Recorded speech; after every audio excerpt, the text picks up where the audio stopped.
Hello, so finally I am in my new home. সকাল সকাল green tea খেয়ে কান্তাবাই সেজে আমি লেগে পড়েছি আমার স্লাইডিং ডোরের চ্যানেল ক্লিন করতে। মানে এত পাথর, এত নোংরা, ভাই কোথা থেকে এসছে, কোন জায়গা থেকে এসছে, এরা কেন পরিষ্কার করেনি, সব তো আমার নাকে গিয়ে জমায়েত হয়েছে। 2 ঘন্টা ধরে ক্লিন করার পর আমি রিয়েলাইজ করলাম আমার পক্ষে আর রান্না করা সম্ভব না।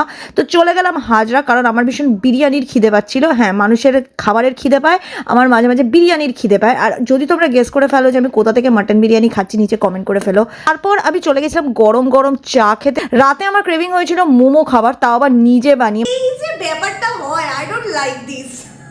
দেখো তো, আমি তো আটা মারতেই পারি না। সকাল সকাল স্লাইডিং ডোর পরিষ্কার করে আমার শিক্ষা হয়নি, আমি আবার মোমোর ময়দা মেখে নিজেকে আরো বেশি করে শিক্ষা দিতে চেয়েছিলাম। 2 ঘন্টা ধরে কষ্ট করার পর ফাইনালি আমি মোমো বানিয়ে নিয়েছি। আর আমি ভাবলাম আজকের এই ভিডিওটাকে কমপ্লিট করা যাক কাঁচা আমের রসগোল্লা দিয়ে। हल्का सा आम का फ्लेवर है, बहुत ही लाइट।